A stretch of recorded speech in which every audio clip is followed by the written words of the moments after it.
Que a paz do Senhor Jesus possa estar sobre a sua vida nesse momento.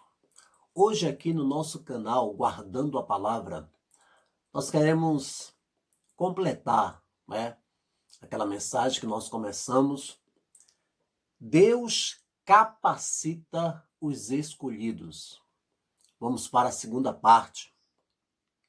Aquela história de Gideão, quando Deus o capacitou, Nós estamos falamos já da situação que se encontrava o povo de Israel quando Deus escolheu a Gideão, Fomos aí no capítulo 6 do livro de Juízes, falamos algumas coisas e nós estamos agora no capítulo 6, paramos, e no versículo 16, onde de fato Deus escolhe Gideão.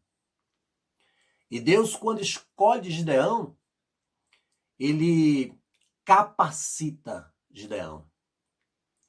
Falamos que Gideão, ele falou que a família dele era a mais pobre de Manassés. Ele disse ainda que era o menor na casa de seu pai. Aí Deus falou para ele, versículo 16, Juízes capítulo 6. Mas o Senhor disse, já que eu estou ao seu lado, você derrotará os midianitas como se fosse um só homem. Primeiro Gideão fala da situação dele. A minha família é a mais pobre, Senhor, em Manassés.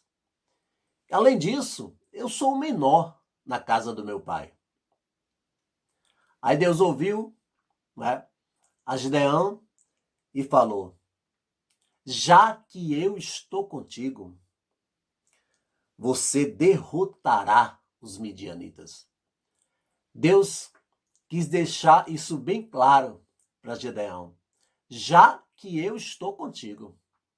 Ô meu irmão, entenda que todas as suas vitórias é por causa disso. Já que eu estou contigo. Todas as vitórias. Faz aí uma retrospectiva da sua vida, das batalhas que você já enfrentou. E que você venha dizer que foi Deus que te deu livramento. Que foi Deus que esteve contigo. Porque o Senhor é aquele que capacita os escolhidos. Ele não escolhe já capacitado. Ele pega a pessoa que ele escolhe e capacita. E diz assim, já que eu estou contigo, você vai vencer. Aleluia. Foi assim que o Senhor falou para Gideão. Eu sei da sua situação. Aliás, cabe uma coisa aqui a gente falar. Quando Deus nos escolhe, Ele sabe quem somos nós. Ele sabe. Não precisa você falar para Deus tanto das suas limitações, dos seus defeitos. Porque Deus, quando te escolheu, Ele já sabia de tudo isso. E mesmo assim te escolheu. Oh, aleluia. Olha, meu irmão, a minha fraqueza hoje, o meu medo, de repente alguns erros, na caminhada. O Senhor, quando me escolheu, já sabia de tudo. Ele já sabia.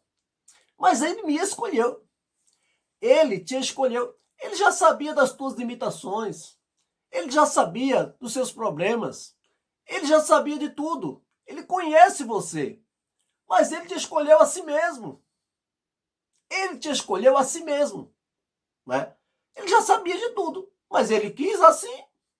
Se Ele quis assim, é porque Ele capacita. Aleluia. Porque Ele capacita, meu irmão. Se Ele veio buscar a mim, que sou cheio de falha, se Ele quis a mim, é porque Ele vai me capacitar. Aleluia. Pense assim a seu respeito também. Entre tantos que Deus poderia, né, separar para cumprir esse ministério, meu irmão, para cumprir isso que você está fazendo, entre tantos que Deus poderia chamar, chamou você. Então, se ele chamou você, ele já sabia dos seus problemas, dos seus defeitos. Ele já sabia de tudo, mas ele chamou você. Ele chamou você. Então, apenas se entrega na mão do Senhor e ele vai mostrar o que pode fazer com aquele que ele escolhe. Porque o poder é de Deus. Aleluia. É ele que capacita os escolhidos. Foi assim com Gideão. Então, no capítulo 6, Deus mostra para Gideão que ele vai vencer os midianitas, já que Deus estaria com ele. Agora, capítulo 7 do livro de Juízes. Estamos completando a mensagem Deus capacita os escolhidos, parte 2. A vitória agora de Gideão, aquele que Deus escolheu. Agora, capítulo 7. Vamos ler aí o versículo 2 e o versículo 3. Diz assim: O Senhor disse a Gideão: É demais o povo que está com você, para eu entregar os midianitas nas suas mãos. Israel poderia se gloriar contra mim, dizendo: A minha própria mão me livrou. Vamos parar aqui no versículo 2. Meu irmão, nós encontramos na Bíblia muitas expressões dizendo que a minha glória não darei a outrem. Deus não dá a sua glória para ninguém. E Deus sempre se preocupou com isso. Que as pessoas tivessem vitória e não reconhecessem que foi Deus que deu. Quando Gideão separou 32 mil guerreiros para lutar contra os midianitas. 32 mil. Mas aí quando Gideão separa o povo, Deus diz assim: Não, Gideão, tem muito povo aí. Tem muita gente. Mas quando você vai ver os midianitas, eles eram como gafanhotos, enchiam a terra. Então Deus disse assim: Não, 32 mil é muita gente. Mas os inimigos eram muitos também. Mas Deus disse assim: É muita gente, Gideão, para que o povo não se glorie contra mim, dizendo: A minha própria mão me livrou. Deus se preocupa com isso. Deus não quer ouvir isso. Ah, meu irmão, Deus faz de tudo para não ouvir isso. Deus faz de tudo para ninguém dizer isso. Que foi a sua própria mão que o livrou. Que foi a sua própria capacidade, a sua própria sabedoria que conseguiu fazer isso. Né? Que foi a sua própria influência que o livrou, que abriu a porta. Deus faz de tudo para não ouvir isso.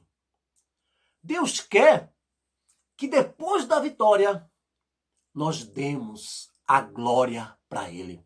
Ah, meu irmão, Deus espera isso. Deus faz de tudo para que o homem depois não reconheça que foi Deus que abençoou. Deus faz de tudo para que isso não aconteça. E Deus detesta quando isso acontece. Quando a pessoa não reconhece que foi a mão de Deus. E Deus estava preocupado. Se mandar o povo com 32 mil soldados, mesmo que os inimigos eram como gafanhotos, eram multidão, mesmo assim o povo poderia dizer que foi a força do seu exército, os guerreiros. E Deus, quando nos dá uma bênção, ah, meu irmão, Ele espera. Ele espera, viu? Ele espera que a gente reconheça que foi a sua mão, que foi o seu poder, que foi por causa da sua bênção. Aleluia. Deus espera isso. A pior coisa para Deus é a gente não reconhecer que foi Deus que nos abençoou. A pior coisa para Deus é ele esperar a glória, esperar o reconhecimento e não vir.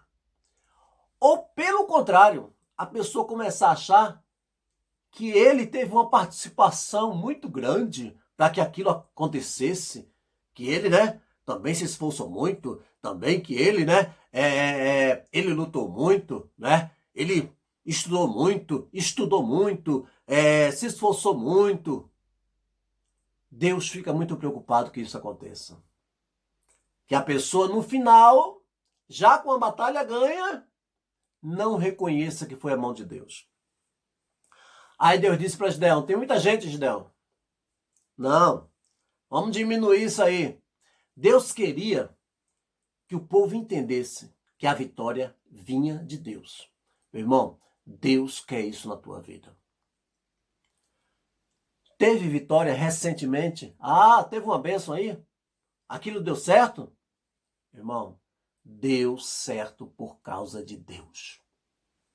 Ah, teve alguém que também lutou por você, influenciou tal. Meu irmão, foi Deus. Até para tocar em alguém, para lutar por você, para ajudar você, foi Deus que tocou.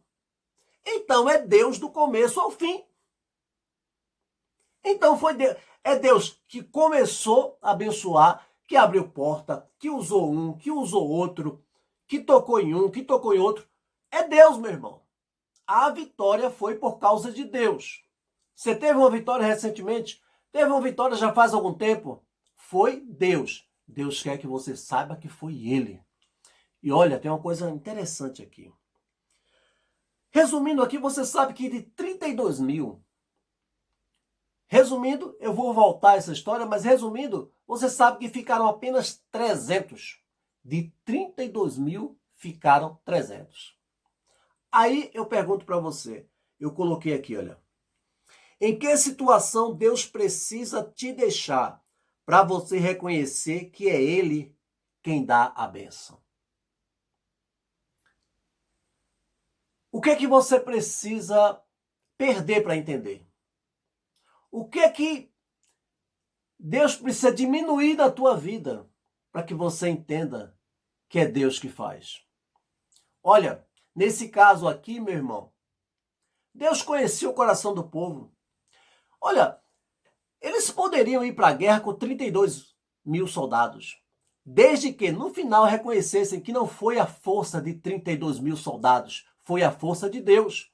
Mas no caso deles aqui, Deus sabia que eles não iriam dar a glória para Deus. Então, você sabe que foi diminuindo. De 32 mil, ficaram 10 mil. De 10 mil, ficaram 300. Quando chegou em 300, não tinha como eles terem vitória contra um exército que a Bíblia diz que eram como gafanhotos que enchiam a terra. Não tinha como que só com 300 homens venceu a multidão daquela. Aí, eles tiveram que reconhecer. Olha, aí eu coloquei, O que é que Deus... Em que situação você precisa ficar para saber que foi Deus? Olha, meu irmão, Deus não quer que você perca nada, para que você entenda que é Deus que abençoa. Deus não quer tirar nada de você, nem permitir que você perca nada, para que você reconheça. Nesse caso aqui, Deus sabia que o povo não iria reconhecer se fosse para a guerra com 32 mil soldados. Mas, meu irmão, o que eu quero dizer para você? Se você, mesmo com tudo que Deus te dá, com todas as bênçãos, se você reconhecer que é Deus, você não precisa perder nada para isso. Você está entendendo? Tudo bem. Olha, mesmo com o teu curso, tua sabedoria, a tua influência, mas mesmo assim no final você dizer, Deus, foi por causa do Senhor. Amém, glórias a Deus. Aí tá bom, para Deus tá bom. Você pode ficar com o seu curso, com a sua sabedoria, com a sua influência, Você pode ficar com tudo, porque no final você sempre reconhece Deus, Mas nesse caso aqui, o povo não reconheceria. Então, Deus foi diminuindo aquele exército. Então, em que situação você precisa ficar Será que você precisa perder? Será que você precisa ficar numa situação bem abaixo, né? Ficar numa situação bem ruim para saber que é Deus que opera? Porque Deus não dá a sua glória a outro. Olha, entenda bem. Se eu precisar ficar numa situação como esse exército aqui de 300 homens apenas para reconhecer que Deus é Deus, eu vou ficar. Porque o que importa é que a glória seja do Senhor. O que importa é que a glória seja de Deus. Mas reconheça, meu irmão, que é Deus que te dá vitória. Aleluia! É Deus que vai com você, não é a sua mão, não é a sua influência, não é porque você conhece algumas pessoas que vai te ajudar, que vai mexer os pauzinhos, não! Até quem mexe os pauzinhos, né? Até quem fala com um ou com o outro para te ajudar, é Deus quem toca. Então, é Deus do começo ao fim. Aleluia! Veja bem, agora no versículo 3 do capítulo 7 de Juízes, diz assim: portanto, anuncia ao povo o seguinte: quem estiver assustado e com medo, saia da região montanhosa de Gileade e volte para casa. Então 22.000 homens voltaram e 10.000 ficaram.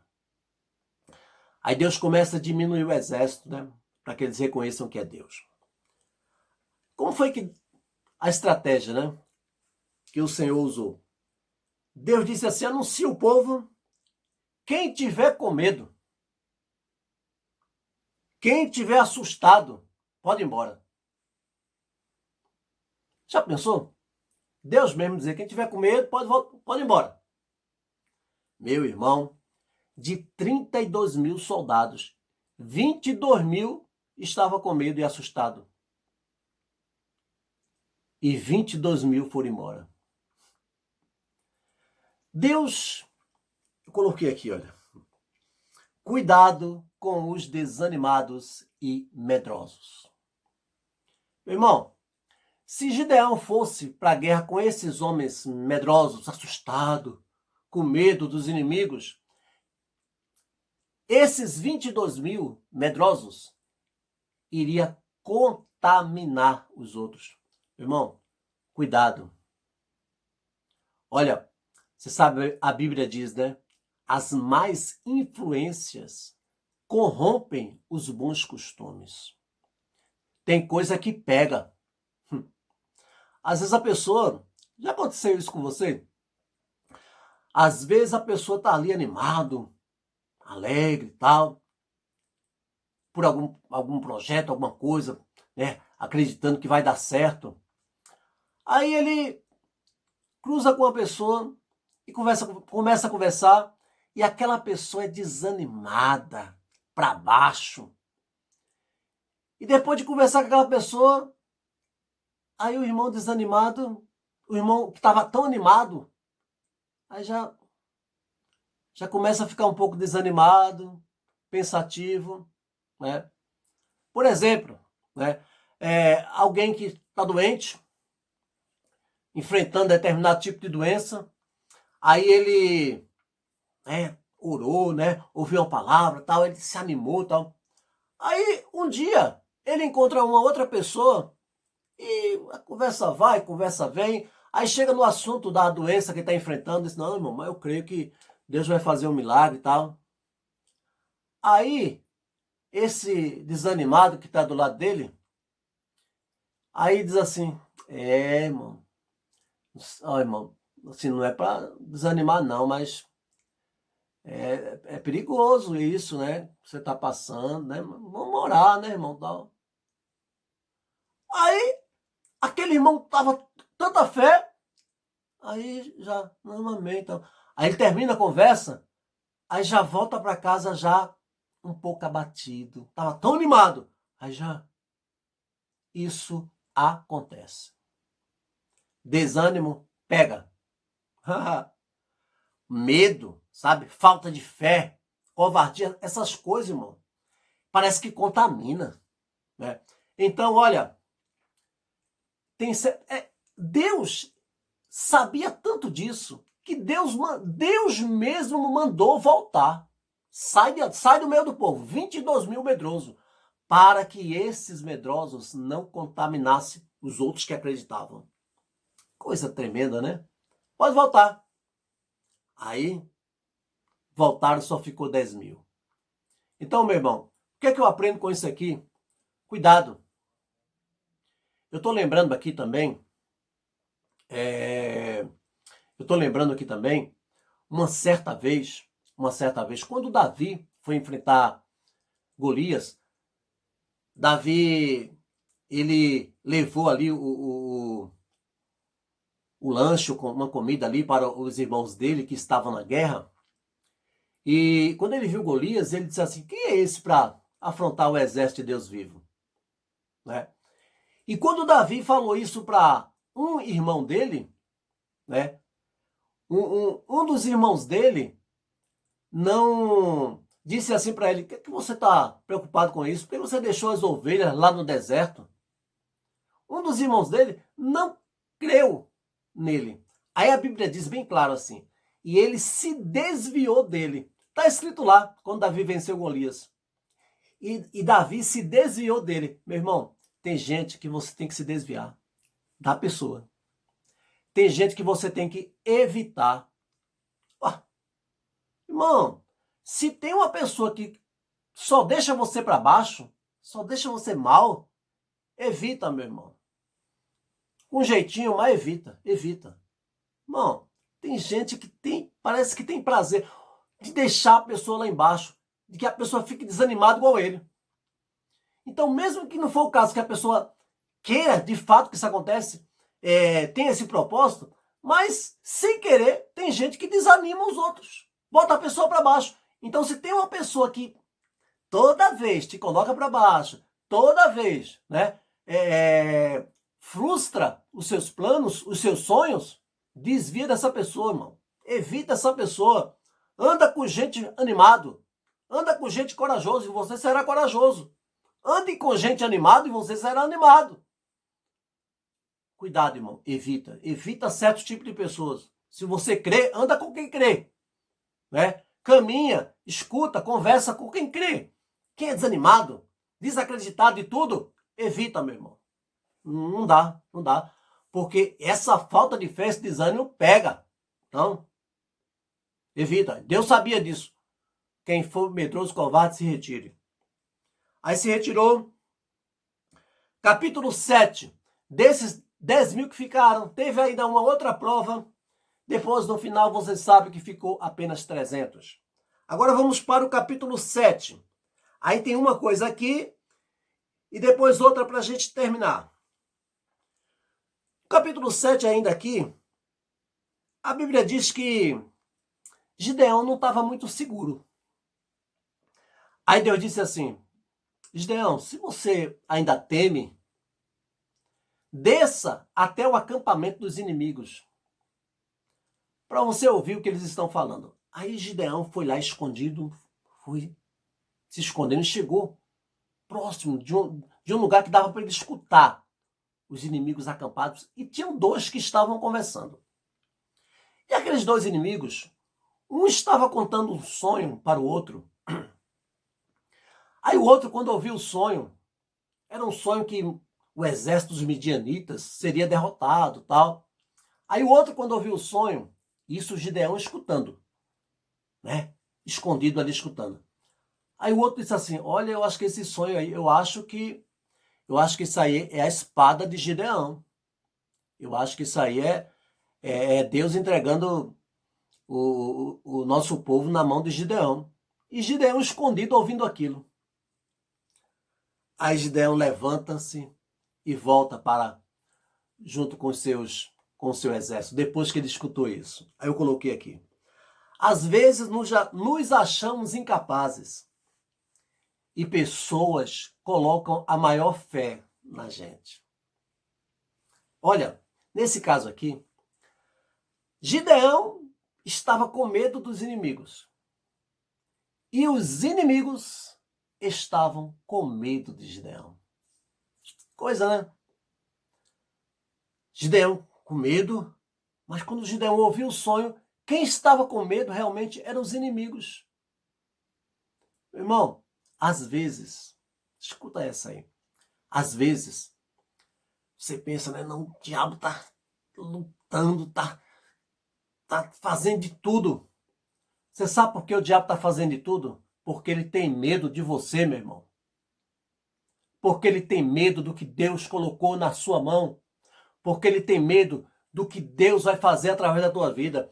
Então, às vezes, nós estamos assustados, pensativos, com medo. E é o inimigo que está com medo, porque ele sabe o que Deus pode fazer conosco. Aleluia! Deus sabe, o inimigo sabe até onde você pode ir. Olha, eu vou dizer uma coisa para você. Às vezes o inimigo, às vezes o diabo, tem mais certeza do que Deus pode fazer com a gente do que nós mesmos. Como é que pode isso? Às vezes eu não tenho tanta certeza do que Deus pode fazer comigo e o diabo já sabe o que Deus pode me usar, aonde Deus pode me usar, onde Deus pode me levar. E ele sabendo, ele fica com medo. De repente, você esteja com medo e é o diabo que está com medo de você, meu irmão. Porque ele sabe o que Deus colocou na tua mão. De repente sabe até mais do que você mesmo. Você não reconhece tanto o que Deus pode fazer na tua vida. E o diabo já está com medo. Os inimigos de Gideão, os midianitas, já estavam tudo assustados. Gideão com medo e não sabia que quem estava com medo de verdade eram os inimigos. Que coisa tremenda, né? Oh, meu irmão. Você tem a bênção de Deus, você tem a unção de Deus. É o inimigo quem está assustado com você, que está preocupado, né? Com o que Deus vai fazer na tua vida. Aleluia. Terminando aqui, olha, a batalha, de fato.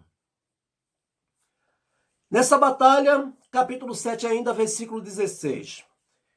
Diz assim, olha, então repartiu os 300 homens, ficou só 300, né? Repartiu os 300 homens em 3 companhias e entregou a cada uma trombeta e um cântaro vazio, com a tocha dentro dele. Olha, meu irmão, aqui a gente vai terminar, mas essa parte é muito importante. Aí Gideão, depois que ouviu aquele sonho dos soldados contando, Gideão preparou o exército e foi para a guerra. Mas, veja bem,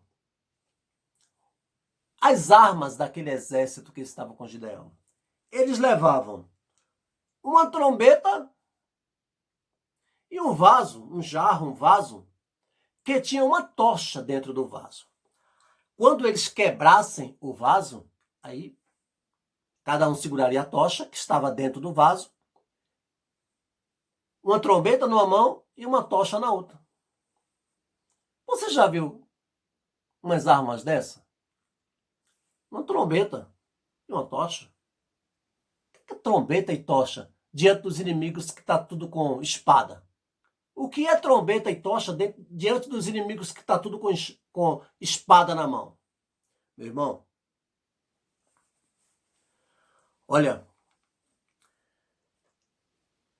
quando Deus tinha falado que quando o povo fosse para a guerra, eles tocassem a trombeta. Tocassem a trombeta. E você sabe o que é que eu entendo ali? Eles tinham, os soldados de Gideão tinham trombeta numa mão e fogo na outra. Trombeta, meu irmão. Eles estavam fazendo o que Deus mandou. Quando forem para a guerra, toquem trombeta. Então eles estavam tocando trombeta. Ou seja, eles estavam obedecendo. E junto com a obediência, tinha o fogo, que é o poder. Meu irmão, meu irmão. Então, eles tinham obediência e poder. Trombeta e fogo. Obediência e poder. Com obediência e o poder de Deus, não tem nada que segure você. Então o povo estava obedecendo. O Senhor mandou quando fosse para a guerra tocar trombeta. Eles estavam com a trombeta. Estavam levando a tocha de fogo. Obediência junto com o poder. E você sabe o que aconteceu? Ó, versículo 21. E cada um permaneceu no seu lugar ao redor do arraial. Todo o exército dos midianitas começou a correr, a gritar e a fugir. Só porque eles estavam com a trombeta, tocando a trombeta e com a tocha na outra mão. Aleluia! Trombeta e fogo, obediência e poder, meu irmão. Você tem que ir com essas duas armas. Tem gente que quer só a tocha de fogo. Não leva a trombeta, só quer a tocha de fogo. Ou seja, pensa que só é poder. Só é poder. Orar para Deus mandar poder, poder. E é poder, poder. Esquece da trombeta, esquece da obediência. Meu irmão, fogo, não tem fogo sem obediência. Não tem derramamento de poder sem obediência. Não tem, eu estou cheio do poder. E a obediência, meu irmão? Se você não estiver obedecendo a Deus, não tem fogo que te dê vitória. Se você não tiver em obediência, meu irmão, não tem fogo, não tem unção, não tem nada. Obediência. Leva a obediência para a guerra. Leva a obediência que vai vir um fogo, que vai vir um poder. Agora não pensa que é só poder, meu irmão. Não pensa que é só poder sem obediência. Quantas pessoas pensam assim? Só poder. O negócio é vamos orar para Deus derramar poder. Estou cheio do poder. Mas e a obediência? Você está obedecendo? Você está cumprindo o que Deus falou? Meu irmão, obedece ao Senhor, que o Senhor derrama poder. Não pensa que é só poder, que o importante é o poder de Deus, que Deus vai derramar o poder, poder. Mas tem gente que não está obedecendo ao Senhor e quer que venha poder. Quer que venha fogo. Só se for fogo estranho, meu irmão. Fogo de Deus de verdade é quando tem obediência. Vitória na guerra é quando junta a obediência e o poder. Só o poder não traz vitória. Se fosse só uma tocha de fogo, os inimigos não corriam. Tem que ter obediência, eles estavam certinhos, eles estavam obedecendo, fazendo do jeito que Deus mandou. Então veio a vitória. Então junta, meu irmão, o poder, busca poder, ora, busca Deus, seja cheio do Espírito Santo, né? Mas obedece, meu irmão. Não esquece de obedecer. Não pense que o importante é poder, o importante é buscar a Deus. É, irmão, o importante é buscar a Deus, o importante é poder, é ser cheio do Espírito Santo, mas junto com a obediência. Eles carregavam trombeta e fogo. Obediência junto com poder. Aleluia! Não leva só tocha, meu irmão. Leva também a obediência a Deus. A obediência a Deus, quando ela chega junto com o poder de Deus, meu irmão, ninguém segura não. Obediência e poder. Vamos terminar aqui. Guarde essa palavra de Deus no seu coração. Quando Deus capacita os escolhidos. Quando Deus chamou Gideão, que até na última hora ainda estava com medo. Mas é Deus que capacita. É Deus que capacita quem Ele escolhe. Amém? Vamos orar? Se você puder, fechar os seus olhos, nós vamos orar em seu favor. Em nome de Jesus. Senhor, nosso Deus, nosso Pai, em nome de Jesus, meu Deus, toma a vida desse meu irmão e dessa minha irmã em tuas mãos. Não sei, Deus, talvez essa pessoa se sinta como Gideão, com medo, é fraco, se sente o menor, mas é o Senhor quem capacita os escolhidos, Pai. Meu Deus, assim, Senhor, vai com esse meu irmão e com essa minha irmã e dá vitória, porque é o Senhor quem dá vitória. Assim, meu Deus, eu te peço, em nome do Senhor Jesus. Amém. Amém. Que Deus possa abençoar a tua vida, tua casa e a tua família. Em nome do Senhor Jesus.